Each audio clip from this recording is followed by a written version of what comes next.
Nariyuki est un lycéen ordinaire issu d'une famille pauvre qui n'a pas d'autre choix que de donner des cours aux 3 filles les plus populaires du lycée afin d'obtenir une bourse scolaire. Mais il se retrouve bientôt entouré d'un véritable harem de 5 filles, y compris sa professeure, ce qui rend sa vie lycéenne pleine de situations typiques d'anime et de visions divinement troublantes. Son aventure de harem complètement folle commence un jour fatidique lorsque Nariyuki est convoqué dans le bureau du proviseur et qu'on lui demande de donner des cours à 2 filles considérées comme impossibles à enseigner, bien qu'elles soient des génies dans leurs domaines respectifs. Rizu est un génie en mathématiques et en sciences, et on la surnomme le petit ordinateur parce qu'elle ne mesure même pas 1,50 m. Fumino, en revanche, est un génie en art et en littérature, et on la surnomme la Belle au bois dormant, à cause de sa manie de s'endormir en classe. Sans autre option, Nariyuki accepte de les aider, mais il n'a aucune idée comment enseigner des génies. Plus tard, au parc, Rizu dit à Nariyuki qu'il finira par les abandonner comme tous leurs anciens tuteurs avant lui. Mais il la rassure en disant qu'il n'a pas l'intention de les laisser tomber, ce qui rend Fumino soudainement très heureuse. Nariyuki apprend alors que Fumino veut étudier les sciences, tandis que Rizu veut étudier la littérature, ce qui le surprend énormément, puisque c'est exactement l'inverse de leur domaine de compétences. Pour ne rien arranger, Nariyuki se rend vite compte que Fumino est complètement nulle en maths, car elle panique dès qu'elle voit trop de chiffres, tandis que Rizu est catastrophique en littérature, car elle n'arrive pas à interpréter les textes au lieu de les calculer. Cela motive Nariyuki, qui leur suggère de s'entraider en sciences et en littérature. Mais Fumino et Rizu répondent qu'elles ne savent pas comment simplifier leurs connaissances, au grand désespoir de Nariyuki.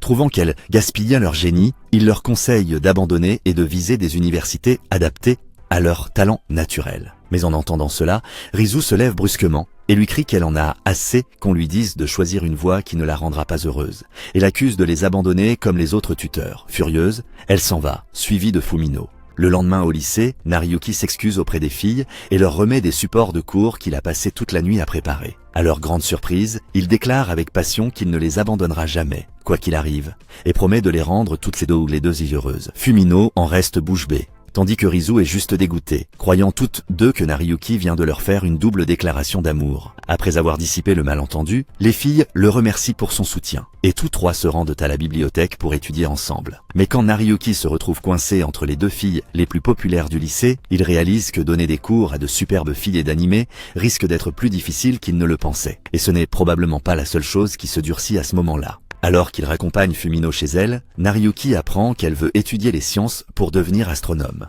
car les étoiles lui rappellent sa mère décédée. Nariyuki lui promet alors de l'aider à progresser en sciences afin qu'elle puisse réaliser son rêve. Plus tard dans la soirée, Nariyuki tombe sur Rizu en train de jouer seule à un jeu de cartes dans un parc. Il découvre que Rizu adore les jeux de société, mais qu'elle n'a jamais personne avec qui jouer. Il lui propose de jouer avec elle, mais est surpris de la battre 20 fois d'affilée. Elle admet qu'elle est nulle dans tous les jeux compétitifs, car elle a du mal à comprendre les gens et ce qu'ils pensent. C'est pour ça qu'elle veut réussir l'examen de lettres et plus tard étudier la psychologie. Avant de partir, Nariyuki dit à Rizu qu'il rejouera avec elle quand elle voudra, ce qui la rend incroyablement heureuse. Le lendemain, à l'école, Rizu et Fumino vont dans la classe de Nariyuki pour le chercher, ce qui choque complètement les amis de ce dernier. Rizu et Fumino se penchent toutes les deux vers Nariyuki et lui chuchotent de garder secrète leur conversation de la veille. Après les cours, Uruka, l'amie d'enfance de Nariyuki, lui tape gentiment dans le dos pour le saluer et lui demande si elle peut emprunter son cahier pour recopier ses notes. Cette demande énerve visiblement Nariyuki,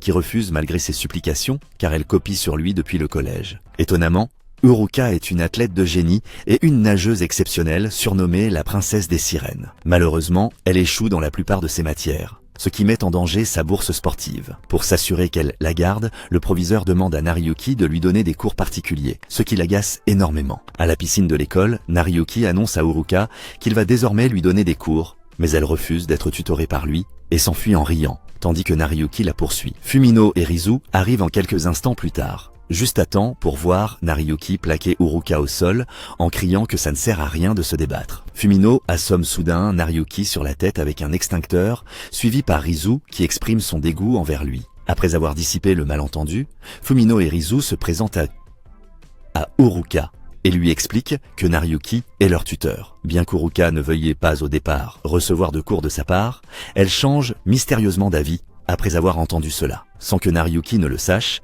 Uruka est secrètement amoureuse de lui depuis le collège. Le lendemain, Uruka demande à Nariyuki de l'aider pour un test de vocabulaire d'anglais qu'elle ne peut pas se permettre de rater. Il lui dit de simplement mémoriser les mots nécessaires pour le test et lui explique comment s'y prendre.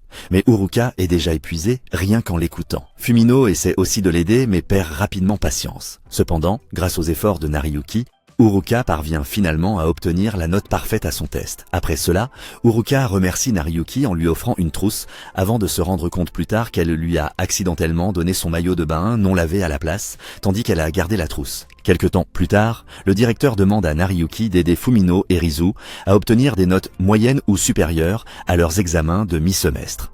Un objectif que tous les tuteurs, avant lui, ont échoué à atteindre. Après le départ de Nariyuki, les filles passent devant le bureau du directeur et entendent Kirisu, l'une des professeurs de l'école et leur ancienne tutrice, conseiller au directeur de retirer Nariyuki de son poste si elles échouent à leurs examens. En entendant cela, les filles perdent toute motivation, effrayées à l'idée de perdre Nariyuki. Pour se préparer aux examens à venir, Rizu invite Nariyuki à venir étudier chez elle, dans le restaurant de nouilles udon de sa famille. Il accepte, mais regrette vite sa décision quand le père de Rizu le menace de ne pas avoir d'idées bizarres à propos de sa fille. Cependant, Rizu frappe son père sur la tête et lui dit de retourner travailler, au grand désarroi de celui-ci. Leur séance d'études dure jusqu'au soir, et alors que Nariyuki s'apprête à partir, Rizu lui demande, anxieuse, ce qu'il se passera si elle ne réussit pas les examens de mi-semestre. Il lui tapote la tête et la rassure en lui disant que si elle échoue, ils n'auront qu'à étudier encore plus dur pour le prochain test. Rizu est soulagé de voir qu'il n'a pas l'intention de l'abandonner, mais repousse sa main après quelques secondes gênantes,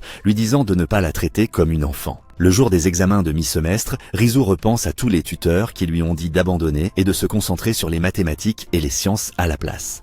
Mais en réalisant que Nariyuki est le seul à ne jamais avoir renoncé à elle, Rizu retrouve la confiance nécessaire pour terminer son épreuve. Après l'examen, Rizu montre sa note à Nariyuki et Uruka, qui sont tous deux stupéfaits de voir qu'elle a obtenu une note au-dessus de la moyenne. Rizu remarque que c'est le meilleur résultat qu'elle ait jamais eu à un examen de littérature. Tandis que Nariyuki est émue aux larmes de joie, Fumino obtient elle aussi une note supérieure à la moyenne en mathématiques. Les deux filles ayant réussi leurs examens, Nariyuki est autorisée à rester leur tuteur, et le groupe fête cette victoire ensemble au restaurant. Le lendemain, à l'école, Rizu est confronté à Sawako, la présidente du club de sciences, qui se considère comme sa rivale, bien que Rizu ne se souvienne même pas de qui elle est. Malgré tout, Sawako avoue qu'elle espionne Rizu depuis un moment et qu'elle sait qu'elle est amoureuse de Nariyuki. Mais Rizu nie calmement, affirmant que gaspiller de l'énergie pour quelque chose comme l'amour est simplement inefficace. Peu convaincu, Sawako décide de rejoindre Rizu lors d'une de ses séances d'études avec Nariyuki, l'observant attentivement pour provoquer une réaction chez elle. Sawako commence à se rapprocher de Nariyuki et lui pose toutes sortes de questions personnelles. Cependant, Rizu reste impassible et continue d'étudier. Nariyuki, de son côté, est déconcerté par l'intérêt soudain de Sawako pour lui et croit à tort qu'elle a un faible pour lui, ce qu'il nie bien sûr farouchement. Après s'être fait mettre dehors pour avoir été trop bruyant, Nariyuki comprend que Sawako veut simplement se faire des amis, mais ne sait pas comment interagir avec les autres. Il lui chuchote qu'il étudie avec Rizu à la bibliothèque les lundis et mercredis, et qu'elle est la bienvenue à tout moment. Cependant, Sawako rejette son invitation mais précise qu'il est possible qu'elle tombe par hasard sur eux le lendemain. Nariyuki et Rizu arrivent à la bibliothèque pour découvrir que Sawako les y attend déjà, bien qu'elle tente de prétendre que ce n'est qu'une coïncidence. Quelque temps plus tard, pendant une retraite d'études intensives à la montagne, Fumino remarque que, pour une raison inconnue, Rizu ne cesse de fixer Nariyuki et devient toute nerveuse dès qu'il lui parle. En le voyant s'amuser avec Fumino et les autres, elle se met de mauvaise humeur et décide de sortir prendre l'air pour se calmer. Mais elle finit par se perdre. Dépitée, Rizu se met à rêvasser que Nariyuki vient la sauver, tandis que le vrai Nariyuki la cherche partout malgré la pluie battante. Il finit par la retrouver au bord d'une falaise et lui tend la main pour l'aider, mais Rizu, gêné d'être secouru, s'énerve avant de glisser et de tomber dans ses bras, l'embrassant accidentellement. Le lendemain, Rizu essaie de faire comme si de rien n'était, même lorsque leur prof les oblige à nettoyer les bains ensemble en guise de punition. Après une série de gags typiquement animés que je ne peux pas décrire ici, Rizu finit par s'excuser auprès de Nariyuki pour tous les ennuis qu'elle a causés et lui assure que le baiser n'était qu'un accident. Cependant, de retour à l'école, Kirisu, leur professeur et ancienne tutrice, révèle qu'elle est au courant de tout et commence à se demander si Nariyuki est vraiment un tuteur approprié pour les filles. Fumino s'inquiète en entendant des bribes de la conversation entre Kirisu et Nariyuki et finit par faire irruption dans la pièce pour le défendre, ce qui aggrave encore la situation. Rizu débarque à son tour pour le soutenir, mais n'est pas beaucoup plus utile. Heureusement, Kirisu décide de laisser tomber l'affaire et se contente d'avertir Nariyuki d'être plus prudent à l'avenir. Nariyuki remarque alors des blessures sur la main de Kirisu et comprend qu'elle aussi était sortie chercher Rizu, preuve qu'elle tient secrètement aux filles. En quittant son bureau, Nariyuki retrouve Uruka, Fumino et Rizu, toutes ravies qu'il s'en soit sorti indemne. Mais en les regardant partir, Kirisu reste convaincu que Nariyuki conduit les filles vers des avenirs malheureux. Quelques jours plus tard, Uruka découvre que Nariyuki a échangé un baiser avec quelqu'un. Bouleversée, elle décide de se confier à Fumino, tout en prétendant qu'elle demande conseil pour une amie. Fumino voit clair dans son mensonge et découvre, surprise, que Uruka est amoureuse de Nariyuki. Malgré tout, elle lui conseille de ne pas abandonner. Au fil du temps, les notes d'Uruka et de Rizu chutent brutalement, leurs esprits étant trop occupés à repenser au baiser. Fumino réalise alors que toutes deux ont un faible pour Nariyuki. Elle conseille donc à ce dernier de faire attention aux sentiments des filles. Mais, en bon protagoniste idiot d'animé, il comprend tout de travers et pense que Uruka et Rizu sont amoureuses de quelqu'un d'autre. Le lendemain, Fumino trébuche accidentellement dans les bras de Nariyuki, ce qui met Rizu très en colère. Pour se faire pardonner, Fumino tente de pousser Nariyuki dans les bras de Rizu, mais finit plutôt par le propulser dans ses gros coussins, ce qui la gêne énormément. Fumino apprend plus tard que si Rizu avait l'air en colère, c'est parce qu'elle portait de vieilles lunettes qui la forçaient à plisser les yeux, et qu'en réalité, elle n'avait même pas vu le câlin. Plus tard dans la journée, Kirisu tombe sur Nariyuki en train d'essayer de sauver un chat coincé dans un arbre. Quand le chat saute,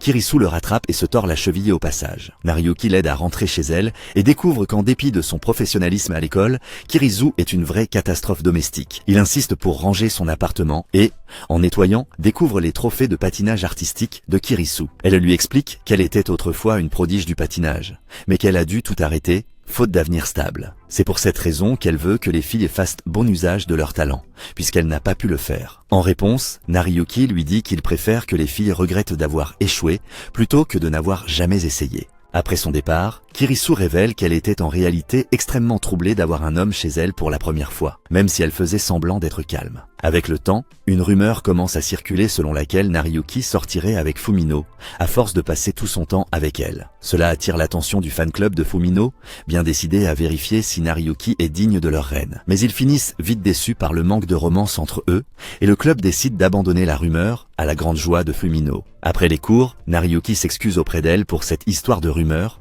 mais elle lui répond en demandant s'il ne devrait pas simplement sortir pour de vrai. Elle se ravise aussitôt, affirmant qu'elle blaguait, mais Nariyuki est visiblement troublée. Et Fumino se dit qu'elle ne tomberait jamais amoureuse d'un garçon que ses amis aiment déjà. Pendant les vacances d'été, Nariyuki décide d'aller dans un cours de rattrapage, où il rencontre Asumi, qu'il croit d'abord être un enfant à cause de sa taille minuscule. En réalité, c'est une étudiante en dernière année qui prépare à nouveau son concours d'entrée en école de médecine, après l'avoir raté une première fois. À force de passer du temps ensemble en cours, Nariyuki et Asumi commencent à se rapprocher en partageant la galère des cours du soir. Alors qu'il essaie de trouver la gare la plus proche, deux hommes suspects attrapent Nariyuki et le traînent dans un maid café, où il découvre avec stupeur qu'Asumi y travaille en tant que maid. Elle est tout aussi embarrassée qu'il ait découvert son petit boulot, mais elle en a besoin pour financer ses études de médecine. Juste au moment où il s'apprête à partir, Nariyuki remarque ses cahiers de révision et réalise qu'elle est nulle en sciences. Les autres maids décident alors de le soudoyer avec des boissons gratuites chaque jour pour qu'il devienne le tuteur d'Asumi en sciences, ce qu'il accepte et fait pendant plusieurs jours. Après un certain temps, Nariyuki présente Asumi au groupe d'études. Et les filles l'adorent immédiatement à cause de sa taille minuscule. Cependant, dès le lendemain, les trois filles s'inscrivent elles aussi au cours de rattrapage pour garder un œil sur la relation entre Nariyuki et Asumi. Plus tard dans la soirée, Kirisu quitte une soirée avec ses collègues et, sur le chemin du retour, aperçoit Nariyuki qui entre dans le café. Alors qu'elle essaie de le réprimander pour être entrée dans un endroit pareil, Asumi surgit et révèle qu'elle était en fait une ancienne élève de Kirisu. En se disputant à propos de Nariyuki, Kirisu perd l'équilibre et tombe en arrière, blessant une des maids et se retrouvant forcé de la remplacer temporairement. Asumi la fait alors s'entraîner à faire ses présentations avec Nariyuki, ce qui mortifie Kirisu mais amuse beaucoup ce dernier. Tout au long de la soirée, Nariyuki aide Kirisu dans ses tâches, même quand elle insiste pour tout faire toute seule. Cela amène Kirisu à développer un nouveau respect pour lui, en repensant au moment où les filles avaient fait irruption dans son bureau pour le défendre. À la fin de la nuit, Kirisu se retrouve accidentellement ivre après une seule gorgée d'alcool, et Nariyuki n'a d'autre choix que de la ramener chez elle. Le lendemain, Kirisu recroise Nariyuki, et tous deux rentrent ensemble. Kirisu repense au fait qu'elle n'a jamais pu avoir de vraie vie sociale quand elle était jeune à cause du patinage, alors Nariyuki lui achète une glace pour lui remonter le moral, juste avant que Fumino et Rizu n'apparaissent à la boutique quelques instants plus tard. Nariyuki et Kirisu se cachent alors dans les buissons tout près pour éviter d'être vus. Mais comme Fumino et Rizu ne semblent pas vouloir partir, Nariyuki, désespéré, décide de faire semblant qu'il embrasse Kirisu. Honteuses, les deux filles s'enfuient sans réaliser qui c'était. Après cette journée mouvementée, ils arrivent enfin à l'appartement de Kirisu, seulement pour être repérés par Asumi, qui se régale à les taquiner sans pitié. Lors d'un festival d'été, Nariyuki tombe sur Fumino et Uruka, qui profitent de la fête ensemble dans leur magnifique yukatas, que Nariyuki ne manque pas de complimenter. Fumino prétend alors qu'elle doit aller quelque part pour faire quelque chose, laissant Uruka seule avec lui. En se promenant tous les deux à travers le festival, ils tombent sur un stand de nourriture tenu par la famille de Rizu. Voyant que Rizu a du mal à s'en sortir, Nariyuki décide de l'aider à livrer des plats pendant que Uruka aide le père de Rizu à cuisiner. Une fois les livraisons terminées, Rizu retourne au stand et Nariyuki se retrouve seul. C'est là qu'il aperçoit Kirisu, portant un masque, en train d'empiler les lots à un stand de tir. Surprise de le voir, Kirisu tente de s'enfuir, mais trébuche et se blesse, obligeant Nariyuki à la porter jusqu'à la tente médicale, gérée sans surprise par Asumi et son père. Asumi, amusé par la gêne de Nariyuki, décide de le laisser soigner Kirisu lui-même.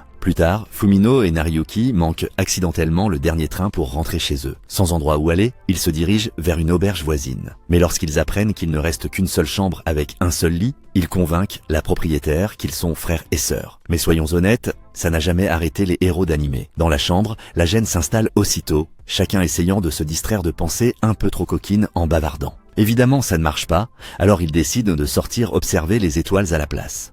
Nariyuki avoue qu'il trouve admirable que Fumino est un rêve, alors que lui n'a aucune idée de ce qu'il veut faire de sa vie. En s'endormant main dans la main, Fumino le rassure en lui disant qu'elle sera là pour le soutenir quand il découvrira enfin son rêve. Le lendemain matin, ils prennent le train du retour, visiblement troublés après s'être réveillés dans les bras l'un de l'autre. Merci d'avoir regardé ce résumé d'anime et j'espère vous retrouver dans le prochain.